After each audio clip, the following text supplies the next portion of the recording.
नमस्कार मैत्रिणींनो, आज आपण लोणावळा स्पेशल पोहा वडी बनवणार आहोत. तर त्याची रेसिपी पुढीलप्रमाणे आहे. तर येथे आपण जिभेवर ठेवताच विरघळणारी लोणावळा चिक्की करणार आहोत, लोणावळ्याची वडी करणार आहोत. तर या वाटीनं मी 1 वाटी पोहे घेतलेत, त्याच वाटीनं अर्धी वाटी शेंगदाणे घेतलेत, अर्धी वाटी आपण जे चिवड्यासाठी डाळवं वापरतो ते घेतलेलं आहे, अर्धी वाटी खोबरं घेतलेलं आहे आणि 1/4 वाटी या ठिकाणी गूळ घेतलेला आहे. त्यानंतर 1 टेबलस्पून या ठिकाणी तीळ घेतलेले आहेत, अगदी अर्धा टेबलस्पून खसखस घेतलेली आहे. त्यानंतर अर्धा टेबलस्पून या ठिकाणी सुंठ पावडर घेतलेली आहे, अर्धा टेबलस्पून वेलची पावडर घेतलेली आहे, 1 टेबलस्पून या ठिकाणी तूप घेतलेलं आहे. तर या ठिकाणी आपण हे सर्व मिश्रण भाजून घ्यायचं आहे. येथे मी पोहे भाजून घेत आहे.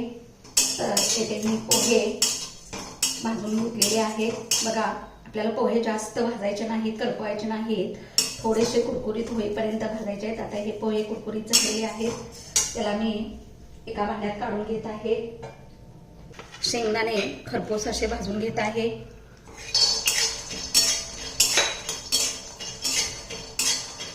शेंगदाणे आपल्याला जरा जास्त कडक भाजायचे आहेत. ते कडकडीत असे शेंगदाणे सुद्धा मी भाजून घेतलेले आहेत. आता या ठिकाणी हे जे डाळवा आहे हे भाजून घेत आहे.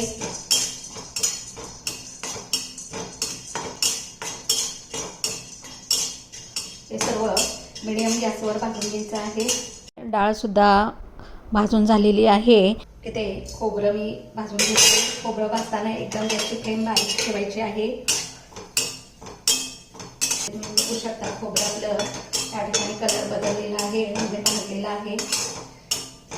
मंद गॅसवर भाजायचं आहे, नाहीतर खोबरं लगेच करपतं. येथे खोबरंही आपलं मस्त छान भाजून झालेलं आहे. तर तेही आपण बाकीच्या मिश्रणात काढून घेऊया. आणि याच्यामध्ये गरम कढईमध्ये तीळ आणि खसखस गरम करून घ्यायची आहे.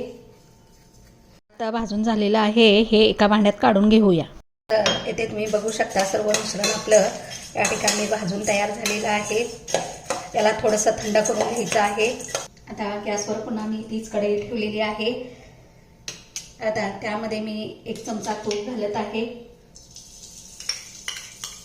आणि हा जो गूळ आहे बारीक करून घेतलेला तो याच्यामध्ये मी घालत आहे आणि याला आपल्याला विरघळेपर्यंत या ठिकाणी भाजून घ्यायचं आहे. आता ही तुपाचीच वाटी होती, त्यातच मी हे पाणी घेतलेलं आहे. 2 चमचे पाणी घालायचं आहे. आपल्याला याचा पाक करायचा नाही, तर फक्त गूळ विरघळवून घ्यायचा आहे आपल्याला. इथे तुम्ही बघू शकता आपला गूळ सगळा विरघळलेला आहे. आता याच्यामध्ये मी वेलची पूड घालत आहे, सुंठ पावडर घालत आहे आणि हे सर्व मिश्रण एकसारखं हलवून घेत आहे. आता या ठिकाणी थोडीशी एकच याला उकळी येऊ द्यायची. ह्या स्टेजला गॅस बंद करायचा, याला पाक करायचा नाही.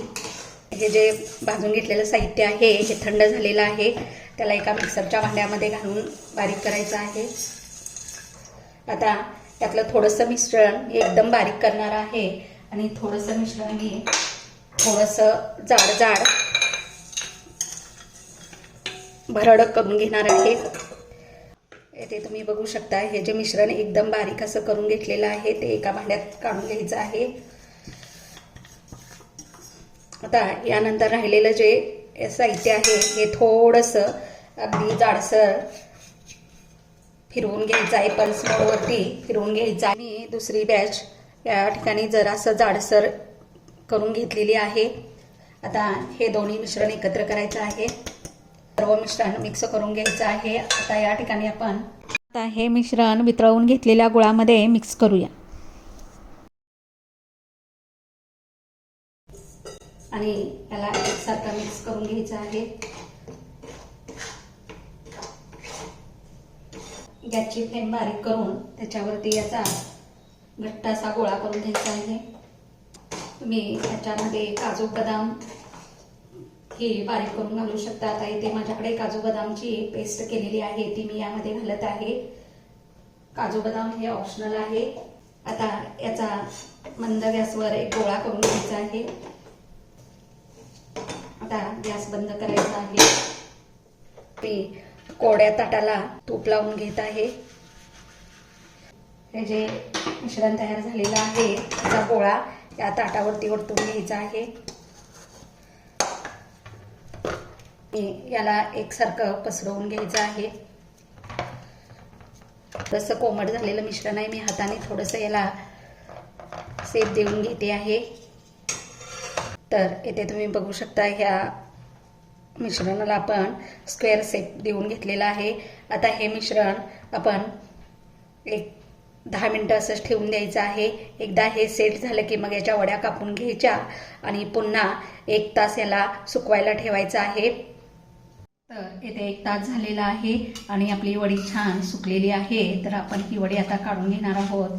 तर तुम्ही बघू शकता ही वडी छान अशी या ठिकाणी निघते आहे.